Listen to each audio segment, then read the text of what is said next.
Bonjour à tous, aujourd'hui on va parler de Docker et de mise à jour de vos conteneurs Docker, en particulier des images Docker. Ici vous avez mon portail d'applications, donc qui sont tous des conteneurs Docker ou presque, et l'idée de cette vidéo c'est de vous expliquer comment on gère la mise à jour de ces conteneurs-là. Alors, pour résumer, qu'est-ce que c'est que Docker et en quoi ça consiste? Docker, c'est un système qui permet de déployer des applications dans des conteneurs logiciels. Ces conteneurs logiciels sont isolés du système hôte qui héberge donc ces conteneurs. Donc, si je prends un exemple concret, vous avez par exemple l'application Nextcloud qui est déployée dans un conteneur, qui est isolé du système d'exploitation qui est ici OpenMediaVault. Ça permet différentes choses, en particulier ça permet cette isolation de dissocier l'installation de l'application du système d'exploitation. Donc l'application n'est pas intégrée dans le système d'exploitation, elle est isolée, ce qui fait que quand vous mettez à jour votre système d'exploitation, vous avez quasiment aucun risque de casser votre conteneur, et inversement, quand vous mettez à jour le contenu de votre conteneur, vous n'avez pas de risque de casser votre système d'exploitation ou les autres conteneurs. Cette isolation est primordiale, mais une fois que vous avez mis en place tout ça, eh bien, chaque application continue à vivre sa vie, en particulier, si je prends l'exemple toujours de Nextcloud, vous avez des mises à jour qui consistent en des corrections de sécurité, des améliorations, des nouvelles fonctionnalités, des choses de ce type-là, et donc régulièrement, il faut remettre à jour ces conteneurs.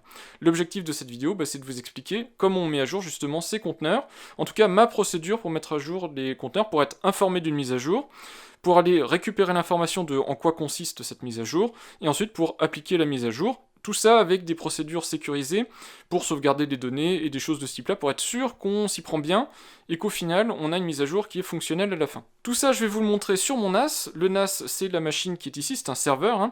Je vous mettrai quelque part ici en vidéo l'incrustation qui est la playlist de mes vidéos sur le NAS. Dans ces vidéos, on a vu comment retenir du matériel, donc choisir le matériel en lui-même, donc processeur, carte mère, etc., mais aussi les disques durs, puisque c'est un NAS, donc les disques durs, le choix des disques durs est très important. Comment configurer cette machine-là, donc en particulier, comment retenir une solution RAID ou pas, si vous n'en avez pas besoin, et également aussi comment installer cette machine, donc comment installer dessus un système d'exploitation, des choses comme ça, pour pouvoir la rendre opérationnelle. Et une fois que cette machine est opérationnelle, vous déployez dessus des applications. Je vous ai fait une vidéo dédiée sur, par exemple, le déploiement de Nextcloud en tant que conteneur, mais à un moment donné, il va falloir remettre à jour ces conteneurs, et j'avais pas fait de vidéo jusqu'à présent sur comment on fait cette mise à jour. Et donc c'est l'objet de cette vidéo, on va voir tout de suite l'envers du décor. Donc ici, vous avez le côté un petit peu sympa avec Heimdall et un portail d'application, mais l'envers du décor, il est là. Vous avez la liste de mes conteneurs, et régulièrement, il va falloir remettre à jour certains de ces conteneurs qui ont des différentes mises à jour de sécurité et d'amélioration fonctionnelle. Et je vais vous expliquer dans cette vidéo comment on fait ça, comment on s'y prend, aussi proprement que possible, en tout cas avec ma méthodologie, pour essayer de minimiser au maximum le risque de se rater et de casser quelque chose. On se retrouve sur Portainer, le portail d'administration web pour gérer votre environnement Docker, où je vais vous montrer comment on peut donc mettre à jour ces conteneurs Docker et donc télécharger de nouvelles images mises à jour pour vos différents conteneurs. Pour rappel, Portainer, c'est donc un portail d'administration web, mais c'est pas le portail d'administration web. Il y en a d'autres, des portails d'administration web. Et puis surtout, quand on fait du Docker, il faut pouvoir interagir avec la ligne de commande Docker. Pas que ce soit nécessaire au quotidien. Moi, au quotidien, je ne l'utilise absolument pas. Quand vous avez ce type de portail, c'est tellement pratique à utiliser qu'on n'utilise plus finalement la ligne de commande. Mais quand ça se passe mal, quand vous avez des grosses pannes, et que peut-être même ce portail est en panne, c'est quand même intéressant de connaître les lignes de commande qui vont vous permettre de vous dépanner, donc pour pouvoir démarrer un conteneur, l'arrêter, le mettre à jour, des choses comme ça. Mais ici, dans cette vidéo, on va pas voir la ligne de commande, je vais passer par le portail web, c'est quand même beaucoup plus parlant, beaucoup plus visuel pour vous qui allez suivre cette vidéo. Dans mon cas de figure, mais ça marcherait dans d'autres situations, Portainer et Docker tournent sur OpenMediaVault, donc sur le système d'exploitation lié à mon NAS. Maintenant, il y a d'autres manières de déployer du Docker sur d'autres types de systèmes d'exploitation, dans d'autres cas d'utilisation. Donc cette méthode s'applique quel que soit le type de déploiement Docker que vous avez. À partir du moment où vous avez du Docker, ça va être très facile de déployer, de quoi superviser la version de vos images Docker, et donc de vérifier s'il y a des mises à jour ou pas. La première chose qu'il faut que je précise, c'est que cette méthode que je vous propose ici, elle vient en palliatif au portail web autour de Docker, parce que malheureusement, pour moi, j'attendrai de Portainer, et il y a des demandes de changement qui ont été saisies pour Portainer, pour que cette fonctionnalité soit directement gérée dans Portainer. En effet, que ce soit dans Images ou dans Conteneur, particulièrement en tout cas dans Images, vous voyez ici que vous avez la liste des images liées à mes conteneurs Docker. Et dans la liste de ces images, vous voyez qu'on peut avoir des indications supplémentaires. Alors ici, c'est parce que c'est Portainer, c'est parce que c'est graphique, c'est pour que ce soit aidant pour l'utilisateur, mais j'ai fait exprès de mettre à jour deux images, donc deux conteneurs dans mon cas de figure, et vous voyez qu'on a l'information unused, donc on a l'information si l'image est utilisée ou pas utilisée. j'ai mis à jour Swag, j'ai mis à jour LibreSpeed, et du coup vous voyez que l'image qui date du 9 décembre 2021 est maintenant inutilisée, l'image qui date du 10 janvier 2022 est utilisée. Et c'est autour de ces tags-là que je voulais vous montrer que les demandes de changement d'utilisateur ont lieu. Dans le bug en question, ce qui est demandé, c'est de faire une amélioration pour afficher une petite information comme quoi des mises à jour sont disponibles. Libre ensuite à chacun d'aller chercher l'information qui se cache derrière cette mise à jour, mais au moins, intégré dans Portainer, vous auriez l'information de savoir s'il y a des mises à jour et de quel ordre. L'autre chose qu'il faut que je vous explique, c'est le lien entre image et conteneur. L'image, c'est un contenu, on va dire, statique. C'est la configuration en fait pour faire tourner une application, un service donné. Le conteneur, c'est l'instance de cette image, donc avec des données dynamiques spécifiques donc à l'instanciation de ces images. Pour une image donnée, vous pouvez avoir un ou plusieurs conteneurs. Alors vous pouvez même ne pas avoir de conteneur si vous l'avez détruit, mais vous pouvez avoir un ou éventuellement plusieurs conteneurs. Et vous pouvez aussi avoir des conteneurs pour le même service, donc par exemple pour Swag, mais dans des versions différentes. Donc il y a plein de choses qu'on peut faire avec Docker évidemment, mais dans la majorité des cas, vous allez avoir une image qui va être utilisée par un conteneur, le conteneur étant juste l'exécution de l'image, donc vos configurations et aussi tout ce que vous avez ajouté comme variable d'environnement, comme configuration de démarrage et comme montage, comme réseau, comme chose de ce type-là. J'espère que vous comprenez bien l'articulation entre image et conteneur, même si dans la suite de la vidéo, dire mettre à jour l'image ou mettre à jour le conteneur, peu importe, dans la majorité des cas, vous avez une image, un conteneur, et on met à jour le conteneur. Et fort heureusement, ces images sont régulièrement mises à jour. Elles sont mises à jour parce que de temps en temps vous avez des bugs fixes, donc des corrections de bugs, de temps en temps vous avez des améliorations, et vous avez aussi quelquefois des failles de sécurité qui sont comblées. Et donc c'est super important de pouvoir surveiller ces images-là, pour pouvoir savoir si on est à jour, pour pouvoir savoir s'il y a des nouveautés qui sont sorties. Et il y a différentes manières de faire tout ça. Moi ce que je vais vous présenter, c'est le service qui s'appelle Dune, qui est un service, donc une image Docker que vous déployez, dont le seul objectif, c'est de vous informer qu'il y a des mises à jour qui existent. Alors Dune, c'est un open source, vous pouvez le retrouver sur GitHub, vous avez la documentation qui est disponible directement ici, et ce qu'il faut savoir, c'est qu'il est très standard par rapport à d'autres solutions qui existent aussi en alternative. Son principe, c'est de surveiller les conteneurs Docker que vous avez en cours d'exécution sur votre plateforme, de vérifier si leurs images sont toujours à jour, et si c'est pas le cas, de vous informer via une notification sur un système que vous aurez vous-même configuré. Donc il y a différentes solutions de notification, en particulier ici vous avez quelques exemples, donc vous avez du Slack, du mail, du Telegram, et moi dans mon cas de figure j'ai choisi de faire une configuration via mail. Donc quand Dune détecte une mise à jour, il m'envoie un petit mail, ici j'ai gardé la toute dernière pour vous montrer, donc il me dit par exemple attention, il y a Swag, donc mon reverse proxy autour d'un serveur Nginx qui est mis à jour, et donc même si c'est pas obligatoire de se mettre à jour, c'est quand même intéressant d'être informé qu'il y a des mises à jour, au moins pour que je me renseigne, pour que je sache ce que corrige cette mise à jour, s'il y a des ajouts, s'il y a des choses auxquelles il faut que je fasse attention, et donc que je procède à la mise à jour de mon image, de manière à ce que mon conteneur Docker qui est ici, un Swag, soit à jour, et que mon portail de reverse proxy n'ait pas de faille de sécurité qui puisse être exploité. Il y a des alternatives à ce type de solution, et une des alternatives probablement la plus connue, c'est Watchtower. Mais cette solution-là, moi j'ai pas envie de vous la présenter sur ma chaîne, elle est très intéressante, elle fonctionne très bien, elle a cependant un gros aspect négatif, c'est qu'elle fait des mises à jour de manière automatisée. Et c'est hyper dangereux de faire des mises à jour de manière automatisée. Presque autant d'ailleurs que de ne pas faire de mise à jour. Alors pourquoi ? Il y a plusieurs raisons. La première, c'est que quand Watchtower se déclenche, et c'est le cas de la plupart du temps, quand vous le configurez de manière standard, ce qu'il va faire, et c'est indiqué ici dans la description de l'outil, c'est qu'il va télécharger, donc il va faire un pull de la nouvelle image, il va éteindre votre conteneur, et il va le redémarrer avec la nouvelle image. Ça a un impact, c'est que, évidemment, vous réglez à quelle fréquence votre outil se déclenche, comme Dune, exactement de la même manière, donc vous avez la possibilité via un cron, donc via une expression, et qui lui indique à quelle fréquence il doit se déclencher.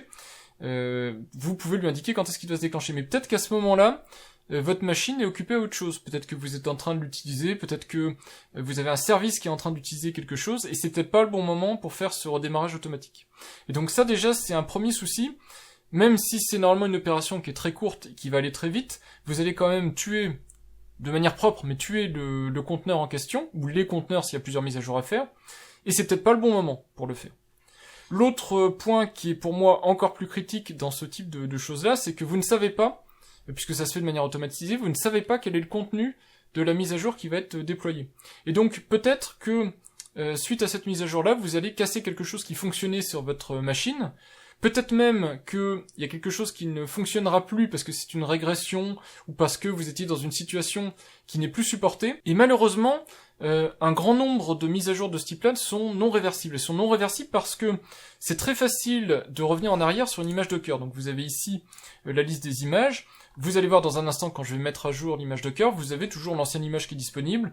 Vous pouvez, soit en local, soit en rechangeant dans votre stack, vous pouvez rechanger l'image cible de votre installation et donc reprendre une ancienne image. Mais par contre, il y a quelque chose que vous ne pourrez pas remettre en état, ce sont les points de montage de vos stacks. Donc si on prend par exemple ma stack Nextcloud, vous allez voir ici, j'ai un tas de points de montage. Et dans ces points de montage en particulier, j'ai la partie configuration de mon conteneur Docker, des données qui sont physiquement sur ma machine, qui sont pas stockées par le conteneur, mais qui sont sur ma machine, qui contiennent par exemple la base de données de Nextcloud, et qui contiennent peut-être aussi des configurations de Nextcloud. Et lors d'une migration, souvent, ces données-là vont être migrées avec. La configuration évolue, il y a des nouvelles entrées de configuration, les bases de données évoluent, il y a des scripts de migration qui sont exécutés, et ça, c'est des opérations qui sont pas réversibles.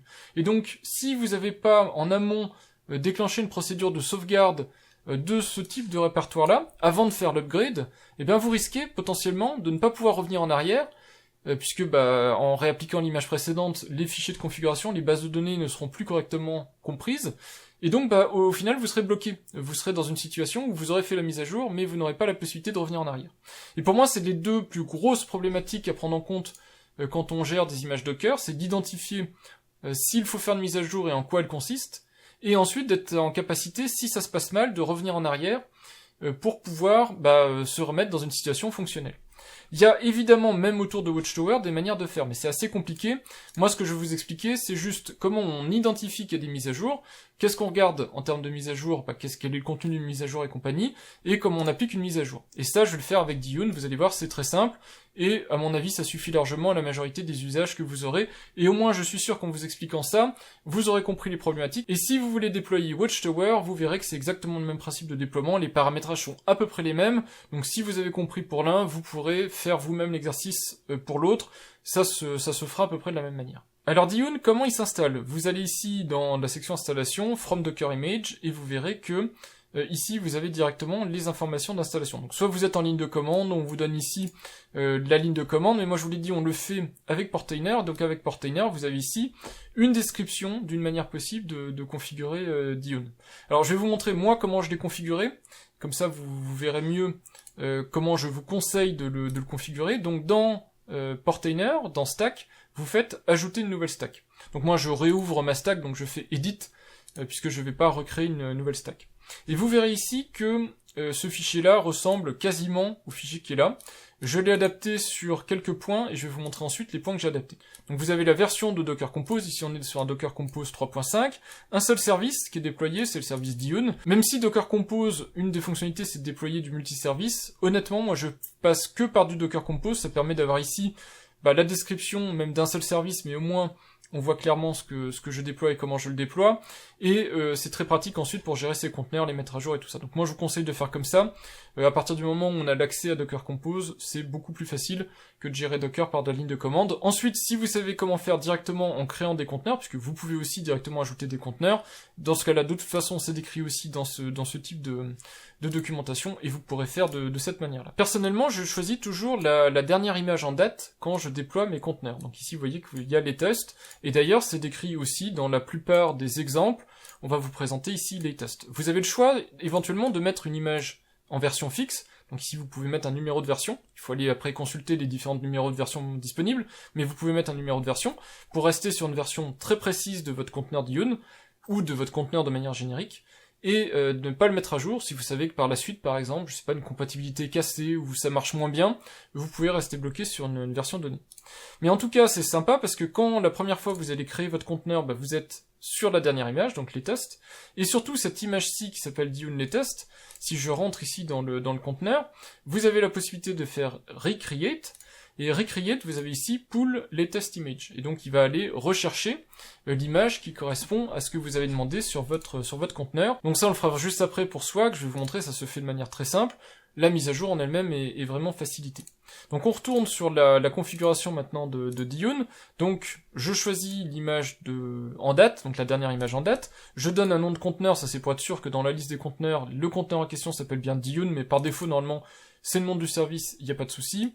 Command serve, ça vous faites comme c'est indiqué dans la documentation, il faut faire command serve, c'est pour pouvoir derrière pouvoir interagir avec des commandes avec Dune en ligne de commande, même si moi je l'utiliserai pas, je le présenterai pas, c'est comme ça qu'il est montré pour le déploiement. Et ensuite, même si vous n'êtes pas obligé de faire comme ça, et d'ailleurs c'est pas directement documenté comme ça, moi j'ai fait 3 points de montage pour 3 choses qui sont primordiales, je trouve. Vous avez dans un premier temps la configuration de Dune. Donc la configuration de Dune, j'indique que le répertoire data, donc le répertoire local au conteneur qui s'appelle data, je vais le mettre dans mon espace personnel à moi, donc dans mon stockage de mon NAS, sous ce pass-là, dans AppData Dune. Et je vous rappelle que, si vous vous rappelez ma vidéo sur le NAS, cet espace-là, il est sécurisé, il est sauvegardé, il y a des backups réguliers de manière à pouvoir restaurer tout ça si jamais ça se passe mal. Donc déjà, ça permet d'accéder facilement à la configuration. Ensuite, en montage en lecture seule, donc read-only, j'ai un fichier de configuration qui s'appelle dune.yaml, et ce fichier de configuration-là, je l'ai mis aussi dans la partie Dune, donc AppData Dune, pour avoir accès au fichier de configuration. J'ai choisi d'externaliser la configuration directement dans un fichier YAML. Et enfin, et probablement la configuration la plus importante, c'est de faire en sorte que le fichier docker.soc, donc le fichier qui permet d'interagir avec le process Docker, il soit bien externalisé sur votre système d'exploitation, de manière à faire en sorte que ce soit le Docker de votre système d'exploitation, celui-là, qui soit monitoré par la machine, pas par le conteneur Docker, et pas que le conteneur Docker s'administre lui-même. Enfin, je sais pas si vous voyez où je veux en venir, mais en fait, si jamais vous n'aviez pas cette ligne-là, votre service ici Dune, il observerait Docker dans le conteneur Docker, donc ça n'aurait strictement aucun intérêt. Alors qu'en faisant ce montage-là, le fichier Docker.soc, qui est le fichier Docker.soc du conteneur, va être en fait un montage sur le vrai fichier Docker.soc de votre machine, et donc le conteneur ici Dune va pouvoir observer votre service Docker et donc pouvoir interagir avec. Ensuite, vous avez quelques petites variables d'environnement à définir. Donc dans mon cas de figure, j'ai précisé la time zone, le niveau de log pour avoir un petit peu de log. Du log en JSON, j'ai mis false, ça c'est pour avoir du log en format texte assez simpliste. Et puis ensuite, quelques petites configurations qui peuvent de toute façon se configurer si nécessaire dans le Dune YAML, mais en gros vous avez la fréquence d'observation de Dune, donc je lui dis de m'informer à 19h et à 23h tous les jours s'il y a des mises à jour de mes conteneurs. 20 workers maximum, donc ça c'est le nombre de process en parallèle qui vont travailler. Une autre chose à mettre en place, alors sur ce conteneur-là mais aussi sur d'autres, ce sont les labels. Les labels, vous allez les mettre sur tous les conteneurs que vous voulez surveiller. Donc il faudra un label pour dire s'il est surveillé par Dune, donc s'il est Dune Enable, et un autre label pour dire est-ce que Dune doit surveiller la repository en question. Donc vous mettez ces deux labels-là, qui seront, alors ici on est sur un Docker Compose, donc ça va être déployé dans conteneur. Donc si on va voir ici, vous verrez que vous avez dans la section label, vous allez avoir ces labels qui vont être positionnés. Donc on les voit ici, les labels ont été positionnés automatiquement par le fichier Docker Compose sur le conteneur Docker. Et donc à partir du moment où un conteneur a ces labels-là, Dune sait qu'il doit surveiller ce conteneur-là. Donc vous aurez des notifications de tous les conteneurs qui ont été sélectionnés avec ces labels. Donc autrement dit, si vous avez plusieurs stacks, comme moi j'ai un tas de stacks, vous allez dans chaque stack, on va prendre par exemple Heimdall, et vous voyez que dans Heimdall, j'ai bien rajouté ici un label Dune Enable pour dire oui, il faut que ce conteneur soit surveillé. Et c'est vrai avec toutes mes stacks, donc vous n'oubliez pas d'ajouter le ou les labels appropriés pour pouvoir vraiment surveiller votre Dune. Et quand c'est fait, donc quand vous avez configuré tout ça, vous avez juste à faire update the stack. Alors par défaut, ça va évidemment pas démarrer magiquement. Normalement, quand vous irez dans les logs, ça ne démarrera pas. Pourquoi ? Parce que vous n'avez pas ce fichier de configuration qui va être existant, qui va être créé. Donc pour ça, il va falloir créer ce fichier de configuration. Donc moi je vous montre en ligne de commande, donc je me connecte sur mon NAS, je vais dans le répertoire ici, donc celui qui est là. Et si je fais ls, vous verrez que dedans, j'ai un fichier password, j'ai le fichier Dune YAML et j'ai le fichier DuneDB. Alors DuneDB on n'y touche pas, c'est la base de données de Dune, c'est là-dedans qu'il stocke sous la forme d'un fichier, mais il stocke les dernières images qu'il a vues par conteneur et ça lui permet de savoir s'il y a des nouveautés ou pas. Reste maintenant à créer le fichier de configuration, donc le fichier Dune YAML, si vous avez choisi comme moi de passer par un fichier de configuration YAML évidemment, et donc dans ce cas-là, tout est décrit dans la partie configuration. Alors, je vais pas rentrer dans le détail de tout ce qu'on peut configurer, puisque tout est décrit dans la documentation, et de toute façon ça va changer avec le temps, donc autant vous renvoyer directement vers la documentation, c'est plus pratique. En gros, la documentation vous explique dans quel ordre Dune cherche pour ses fichiers de configuration, et on verra juste après dans les logs qu'il indique de toute façon très clairement ce qu'il a trouvé comme type de configuration, et si ça allait ou si ça n'allait pas. Vous pouvez éventuellement aller chercher un autre fichier de configuration, je pense que dans le cas de figure classique, vous en aurez jamais besoin, et vous avez ici des exemples de fichiers de configuration Dune.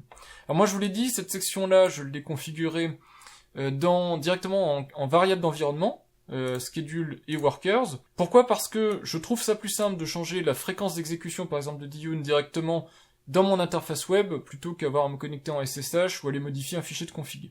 Par contre, il y a des choses qui n'ont pas besoin d'être modifiées ou très peu. Par exemple, les notifications, donc notifications par mail. Et dans ce cas-là, comme je vous l'ai dit, c'est beaucoup plus simple d'aller le mettre dans un fichier de configuration. Ça évite de mettre des données qui peuvent être éventuellement confidentielles, comme les mots de passe de votre messagerie ou de votre SMTP, en clair, comme ça, dans votre portail web. Donc au moins, comme ça permet de cacher les choses. En termes de solutions de notification, donc vous voyez ici tous les exemples, Telegram, Teams, Slack, Script, Mail, etc., etc. De toute façon, pour tout ce qui est notification, vous avez des exemples complets dans la documentation qui expliquent pour chaque solution. Donc ici, par exemple, moi je vous ai montré Mail, mais pour chaque solution, vous avez une description complète des configurations qui sont attendues. Donc si vous choisissez du Mail, vous voyez que vous avez toutes les configurations possibles pour derrière pouvoir faire une configuration Mail. Et vous avez l'équivalent, si vous préférez le faire, en variable d'environnement, donc directement dans votre Docker Compose. Si vous préférez faire comme ça, c'est tout à fait possible. Le fichier Dune YAML, je vous montre ce que j'ai fait, mais il faudra que je mette plein de flou partout, parce que évidemment, y a mes secrets dedans, et donc j'ai pas envie de vous les partager.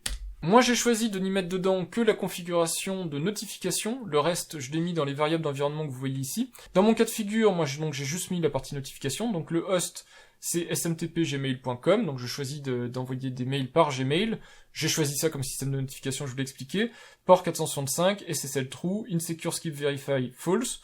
Et ensuite, j'ai username, password, from et tout, qui sont mes adresses mail, en fait, from de l'émetteur, tout de l'expéditeur. Donc ça, je peux pas vous montrer les valeurs, puisque c'est des données qui sont évidemment confidentielles, mais vous aurez juste à spécifier à qui vous voulez envoyer l'email, et quel est le mot de passe d'envoi. Donc si vous utilisez Gmail, c'est votre mot de passe Gmail, ou votre mot de passe d'application Gmail, ce qui est beaucoup plus sécurisant que mettre votre mot de passe Gmail directement dedans. Et une fois que vous avez fait votre petite configuration Dune YAML, normalement vous allez dans votre configuration ici, dans votre conteneur Dune, donc vous pouvez rentrer dedans, vous faites un petit restart, parce que vous avez remis à jour les configurations, etc., donc pour relancer le conteneur, et vous allez dans les logs. Normalement, si tout va bien, dans les logs, vous allez voir que vous démarrez une certaine version de Dune, vous allez voir que vous démarrez depuis un fichier de configuration dune.yaml, donc ça veut dire qu'il a vu le fichier de configuration, qu'il l'a compris, qu'il n'y a pas d'erreur dans le fichier de configuration. Donc vous devez avoir ça. Si vous avez des erreurs en dessous, c'est que votre fichier de configuration ne respecte pas la documentation de Dune. Vous avez la configuration depuis les variables d'environnement, ça c'est ce que je vous ai montré. J'ai un mode mixte où le cron est défini directement en variable d'environnement, et le reste est directement dans mon fichier Dune YAML. Et ensuite, vous avez les informations comme quoi Dune surveille différentes images. Donc vous voyez ici qu'il a démarré, il a trouvé aucune nouvelle image, et 78 images inchangées dans sa base de données. Donc ça c'est vraiment la base de données, c'est pas que vous avez 78 conteneurs ou images à surveiller, c'est que lui, il a actuellement dans son cache de base de données 78 images connues, et qu'il n'en a pas trouvé de nouvelles, il n'a pas trouvé de problème ou de mise à jour. Quand on en est là, qu'on a un conteneur Dune qui fonctionne, eh bien on va dans ces différents stacks ou conteneurs suivant comment vous allez déployer. Donc là j'en prends un autre, File Browser, je rentre dedans, et vous n'oubliez pas de bien mettre ici label Dune Enable True, dans chaque service ou conteneur en tout cas que vous déployez, de manière à avoir ce label là, et comme ça Dune va savoir, via toujours le Docker SOC que je vous ai indiqué, il va communiquer avec Docker, et tous les conteneurs qui auront ce label là, de Dune Enable, vont être vus par Dune, et vont être surveillés par Dune. Donc c'est à vous de choisir ensuite quels sont le ou les conteneurs que vous voulez surveiller et mettre à jour, au minimum, surveiller au moins les conteneurs qui ont un impact en termes de sécurité. Donc dans mon cas de figure, on a dit Swag. Donc je rentre dans le mail où je vous avais indiqué qu'il y avait une mise à jour de Swag pour mon conteneur, donc Swag. Vous voyez qu'ici il me dit j'ai Docker tag Swag latest, donc il y a un nouveau Swag latest qui est sorti, et donc il est probablement temps de mettre à jour. Et effectivement, quand on va dans Docker Hub, puisque quelque part Dune interagit avec Docker Hub, on regarde, et effectivement il y a 2 heures, il y a une nouvelle version de Swag qui est sortie, donc on voit ici les différents hashes suivant le type d'image que vous téléchargez. Alors ce qui est intéressant tout de suite de regarder, c'est deux choses. C'est quelle est la version qui est en cours d'exécution sur votre machine, et surtout quelles sont les nouveautés qui ont été apportées par cette 1.22.0. Donc pour savoir quelle est la version qui tourne actuellement sur votre machine, vous allez dans Conteneur, donc ici vous choisissez Swag. Comme je vous ai montré tout à l'heure, vous avez des informations de conteneur. Si vous descendez un tout petit peu, vous avez des informations d'image. Donc vous avez ici l'image de cette version-ci du conteneur. Donc vous rentrez dans l'image. Vous descendez un petit peu dans la fenêtre et vous allez chercher les labels de l'image. Et vous allez regarder dans label, normalement, vous aurez la version qui tourne actuellement sur votre machine. Donc ici, actuellement, moi j'ai la 1.22.0 LS103. Et donc si on retourne ici sur Docker Hub, on cherche la version 1.22 LS103 et on voit que c'est cette version-ci qui date d'il y a un mois. Donc, depuis un mois, je pense qu'il s'est passé des choses et que ça vaut le coup que je mette à jour. Donc, par contre, notez bien cette version de tag. Si jamais ça venait à mal se passer, que vous faites un upgrade et que vous vous rendez compte qu'il y a des gros problèmes, il faudra restaurer dans cette version-là. Et donc, il faudra bien avoir noté cette version de tag pour pouvoir facilement remettre ce tag-là et faire un retour en arrière dans votre installation Docker. Donc vous stockez bien cette information-là quelque part. La deuxième information qu'il faut qu'on trouve, c'est qu'est-ce qui a changé. Donc on va dans Linux Server Docker Swag, ici. Alors j'aurais pu aller directement dans Release. Donc ici on est sur le projet hébergé par Linux Server, puisqu'il se trouve que Swag est hébergé par Linux Server, c'est pas le cas de toutes les images Docker. Et on va chercher du coup quelles sont les releases associées à cette version-ci. Donc on va sur le côté ici, vous voyez Release, donc on clique sur Release, et là vous allez avoir toutes les versions. Donc là on voit la latest, c'est la 1.22.0 LS106, et on voit en dessous ici les mises à jour, on voit en particulier qu'il y a eu un changement autour de Fail to Ban, et une mise à jour des librairies qui permettent de gérer Certbot intégré dans Swag. Alors par contre, faites attention, ici c'est des mises à jour par rapport à la version précédente de la dernière en fait image qui a été faite de Docker. Mais si vous remontez un petit peu dans le passé, il y aura peut-être d'autres changements qui vont être aussi appliqués. Moi je vous ai dit, je viens de la version LS103, donc forcément je vais avoir les changements de la LS104 et les changements de la LS105 qui vont être ajoutés. Et on voit qu'il y a des changements autour aussi de iptables qui ne fonctionnaient pas comme attendu, donc un espèce de bug fix. Mais je vais aussi avoir ces changements-là qui vont être ajoutés, en plus évidemment de ce que je vous ai dit autour de Fail to Ban. Donc au moins on a un petit peu le contexte. Si on veut encore plus d'informations, évidemment ensuite, mais ça devient très technique, on peut commencer à aller voir, faire des différences, donc comparer les changements techniques dans le code entre telle et telle version. Donc moi par exemple, si je voulais savoir, bah voilà, j'ai ici tous les changements qui ont eu lieu, donc tous les fichiers qui ont été modifiés et les raisons pour lesquelles ils ont été modifiés. Bon, là ça devient un petit peu parano, on va pas aller voir à chaque fois comme ça pourquoi ça a été mis à jour, mais si jamais vous aviez des difficultés après une mise à jour, ça peut être intéressant de voir ce qui a changé pour pouvoir éventuellement comprendre pourquoi vous avez des différences de comportement et pourquoi ça marche moins bien que ce que vous auriez espéré. On est prêt maintenant à faire la mise à jour, on a récolté toutes les informations nécessaires pour savoir en quoi consiste la mise à jour, donc qu'il y a un conteneur à mettre à jour, enfin une image à mettre à jour, et quel est le contenu de cette mise à jour en question, ou des mises à jour si vous avez raté plusieurs images, et il suffirait maintenant de rentrer dans le conteneur, de cliquer sur Recreate, et de faire un pull, donc d'aller chercher la nouvelle image, et de remplacer l'ancienne image par la nouvelle.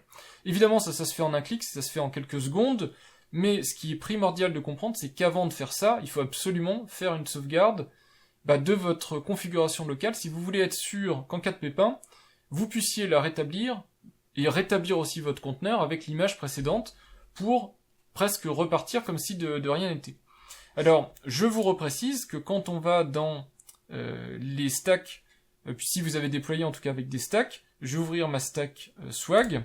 Dans ma stack Swag, donc en plus évidemment du label qui a été ajouté, ça je vous l'ai déjà dit pour que Dune sache qu'il faut surveiller cette image-ci, eh bien il y a aussi le volume, donc le montage on va dire sur mon système local, et c'est là-dedans que Swag enregistre toutes mes configurations. Et donc si jamais, je ne sais pas, si la mise à jour concerne les fichiers de configuration, et que Swag met à jour les fichiers de configuration, si jamais je devais revenir en arrière, évidemment tout va sauter, puisque la Swag ne sera plus capable de lire, l'ancienne version en tout cas, ne sera pas capable de lire les nouvelles versions de configuration qui se trouveraient migrées dans ces répertoires-là. Et donc il faut absolument faire une sauvegarde de ce volume-là. Alors dans mon cas de figure, pour faire la sauvegarde c'est très facile, j'utilise Duplicati. Duplicati, je vais pas en parler plus que ça dans cette vidéo, je vais juste vous dire que c'est la solution que j'utilise.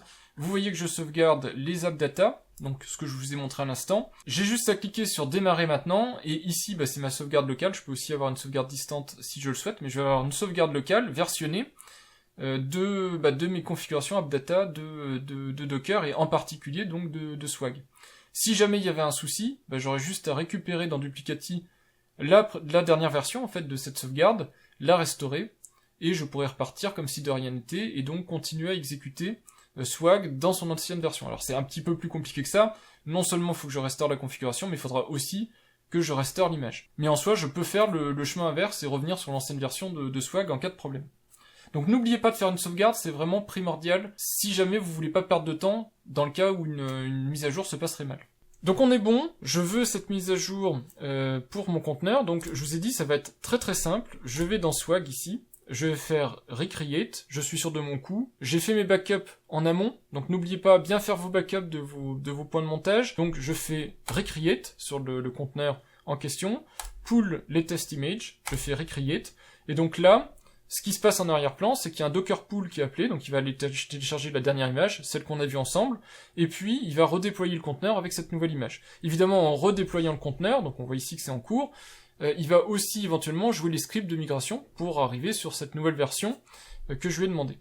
Donc on voit maintenant que le conteneur a été déployé, impeccable, donc on peut éventuellement aller voir dans les logs ici si tout s'est bien passé. On voit également, si on va dans la section images, que j'ai bien maintenant Swag latest qui est ici, 394,4 mégas, et on voit que ça vient d'être fait à l'instant. Aujourd'hui, 10 janvier, hop, la dernière image a été téléchargée. On voit que la précédente, qui date du 9 décembre, est maintenant unused. Alors si vous voulez la supprimer, vous pouvez. Vous cliquez ici, vous la cochez, vous faites remove. Vous pouvez aussi faire un force remove. Mais attention, moi je vous conseille de la garder quelques temps, juste si jamais vous avez besoin de revenir en arrière, comme ça au moins elle est déjà dans votre Docker Registry, donc vous pourrez éventuellement reprendre cette image-là pour la réassigner à votre conteneur Docker. Alors, je vous ai dit, les retours en arrière sont assez compliqués, ça marche pas à tous les coups, mais dans certaines situations, si les migrations sont pas trop violentes, c'est possible, et donc autant la garder sous le coude, le temps de faire vos différentes vérifications, que tout fonctionne bien et que c'était ce que vous vouliez. On va juste vérifier aussi que la mise à jour s'est bien passée, donc vous voyez ici qu'il y a l'image qui fait tourner actuellement ce conteneur. Je rentre dedans, et vous voyez qu'on a bien ici 1.22 LS106, donc on est bien à jour, c'est bien la version que j'ai demandé. Les labels sont là, et vous voyez ici qu'on a bien 1.22 LS106. Voilà, donc c'est ce que je lui ai demandé de faire, il a fait ce que je lui ai demandé de faire, et maintenant j'ai bien mon conteneur Swag qui est parfaitement à jour. Et donc, Dione va continuer comme ça à scanner en arrière-plan, donc 2 fois par jour, puisque je vous ai dit c'est la configuration que je lui ai assignée, donc 2 fois par jour, il faut que j'aille au bon endroit pour vous montrer, voilà, 2 fois par jour, à 19h et à 23h, il va vérifier si mes conteneurs sont à jour, dont également évidemment le conteneur Swag, donc dès qu'un conteneur va être mis à jour, je vais être informé, et je pourrai suivre la même étape que ça. Donc vous voyez que la mise à jour en elle-même, elle prend très peu de temps, c'est cliquer sur le conteneur, donc choisir le conteneur, et puis faire Recreate avec un petit pool. En soi, ça prend quelques secondes. Moi, ce que je vous ai dit, c'est tout l'amont de cette mise à jour qui est important. Donc, savoir qu'il y a une mise à jour, c'est une première chose. Mais ensuite, se préparer à faire la mise à jour. Comprendre en quoi elle consiste. Est-ce que ça vaut le coup ou pas de la faire? Est-ce que vous prenez des risques? En particulier, si je vous donne un exemple, j'ai du Jellyfin. Jellyfin, c'est mon applicatif qui me sert à faire du streaming vidéo. Donc, c'est là-dedans que j'ai mes contenus multimédia. Et j'ai une intégration forte avec le matériel. Puisque j'ai besoin d'accélération matérielle. Si jamais, lors d'une mise à jour de Jellyfin, on me casse cette compatibilité-là, non seulement je perds le service, mais en plus, je vais passer un temps fou à essayer de tout reconfigurer proprement. Donc j'ai besoin de savoir en amont ce qui a été fait, si ce qui a été fait, je le prends ou je le prends pas, ou je reporte à plus tard pour le faire. Et donc c'est pour ça que Dione, par rapport à Watchtower, c'est important d'avoir cette étape d'information, de savoir quelle mise à jour à faire, mais pas forcément d'appliquer la mise à jour tout de suite. Que ça vous laisse le temps de vous organiser, peut-être la faire au moment où ça vous semble approprié, donc soit quand vous êtes prêt à la faire, soit quand vous avez du temps devant vous, parce que peut-être que vous avez aussi plusieurs conteneurs à mettre à jour et ça vaudra le coup de le faire en un seul coup, et aussi au moment où ça vaut le coup, comme je vous l'ai dit, c'est peut-être pas le moment, au moment où la mise à jour, l'image sort, c'est peut-être pas le moment de le faire tout de suite. Peut-être qu'il y a des personnes qui vont tomber sur des bugs, peut-être qu'une nouvelle image va sortir quelques heures après, donc ça vaut peut-être le coup de retarder ça à un peu plus tard. C'est pour ça que je vous dis, moi, ce que je vous conseille, c'est pas d'aller vers des solutions tout automatisées, mais d'aller juste sur des solutions un peu légères, comme Dione, qui vous informent quand il y a besoin de faire mise à jour, et ensuite, c'est à vous de vous organiser, quand vous avez le temps, au moment où ça vous semble le bon moment, de faire votre mise à jour. Si, comme moi, vous avez un frontal web sur Internet comme Swag, là, faut faire la mise à jour très rapidement. Enfin, en tout cas, se renseigner, parce que peut-être dedans, il y a des choses hyper importantes à mettre à jour immédiatement. Et puis, si vous avez d'autres services un peu moins importants, bah là, vous pouvez retarder à plus tard, et puis attendre d'avoir le temps pour faire la mise à jour, et la faire surtout à tête reposée quand vous avez le temps. Ce qui est marrant, c'est qu'entre le moment où je vous ai tourné les séquences initiales de la mise à jour de Swag, le 10 janvier, vous voyez ici l'information de mise à jour envoyée par Dioun, et aujourd'hui où je vous fais le montage de la vidéo, on est le 11 janvier, bah, j'ai reçu à nouveau une mise à jour me disant que Swag est justement mis à jour. Alors à nouveau, j'ai la notification d'Ioun qui me dit il y a une nouvelle image Swag, je suis le lien, et je vais pouvoir consulter quelle est cette mise à jour. Et si je regarde ici, vous voyez que la latest, ici, il y a bien une nouvelle version qui est sortie, qui est toujours une Swag 1.22.0, donc la version de Swag en elle-même n'a pas changé, par contre la version du conteneur a changé, on est sur une LS107. Et donc, quelques heures après la sortie de la version LS106 que j'avais mise à jour justement hier, une version est ressortie, donc très probablement pour corriger un problème qui n'avait pas été identifié à l'origine. Vous voyez ici, il y a 14 heures, nouvelle version qui est sortie, la version précédente c'était il y a une journée. Donc ça vous explique à nouveau que il n'y a pas besoin de se mettre tout le temps à jour en continu. En faisant ça, peut-être vous allez perdre du temps à vous mettre continuellement à jour, et si en plus vous avez des process automatisés, peut-être ils vont se mettre à jour un peu trop souvent. En tout cas, on peut faire ce qu'on a fait tout à l'heure, pour voir si ça vaut le coup de se mettre à jour, je vous le refais en quelques secondes, pour vous récapituler tout ça en temps réel. Donc je vois qu'il y a une nouvelle version qui est sortie, je vais dessus, on voit ici, on est toujours sur le même type de correction, honnêtement là, on voit qu'on est toujours sur du Swag 1.22.0, et on a toujours ces corrections qui sont en cours. Éventuellement, je vous l'ai dit, si jamais vous voulez comparer cette correction-là, enfin cette version-ci, LS107 avec la LS106, on voit ici qu'on a une correction autour de Plex, et une autre correction ici, alors on pourra regarder dans le détail en quoi ça consiste, mais pour moi c'est même anecdotique, vous voyez que j'en ai pas besoin, j'utilise pas Plex, bon à la limite je pourrais même me passer de cette mise à jour, mais je vais la faire quand même juste pour vous montrer. Donc, je me suis renseigné, je sais en quoi ça consiste. On n'oublie pas de faire ses sauvegardes juste avant de lancer la mise à jour du conteneur. Bon, moi, il se trouve que j'ai une sauvegarde automatique qui est passée il y a 1h30 de ça. Donc, j'ai pas besoin de la relancer, puisque de toute façon, mes fichiers de configuration n'ont pas changé depuis. Et puis en plus, j'ai des sauvegardes tous les jours, donc il n'y a pas de souci. Donc, on rentre dans le conteneur. On peut éventuellement, si on veut, mais il n'y a pas besoin, je pense, aller vérifier qu'on est bien sur l'image LS106. Donc, j'ai fait la vérification, c'est bon. Je fais recreate, je demande un pull, je lance la recréation du conteneur, donc le téléchargement à nouveau de l'image, puis la mise à jour automatique du conteneur. Ça va à nouveau prendre quelques secondes, le temps du téléchargement et ensuite le temps du redémarrage du conteneur. Voilà, c'est fait, le conteneur est redémarré, on peut aller voir ici rapidement, on va voir l'image en question, on clique là, et vous voyez que je suis maintenant sur une LS107. Alors évidemment, il faut faire ensuite les tests habituels, donc vérifier que votre conteneur fonctionne toujours, mais là je vous laisse voir, c'est en fonction du conteneur. Si on retourne dans la section images, vous allez voir maintenant que j'ai deux images Swag non utilisées. Donc j'ai celle de décembre, j'ai celle d'hier, et puis celle utilisée qui est celle d'aujourd'hui, celle-ci, du 11 janvier. Et on la voit ici, donc j'ai bien accès à mes anciennes images, je les garde pour le moment, au cas où, mais ensuite je vous explique, vous pouvez très facilement les supprimer avec le petit bouton Remove, vous les sélectionnez et vous les supprimez.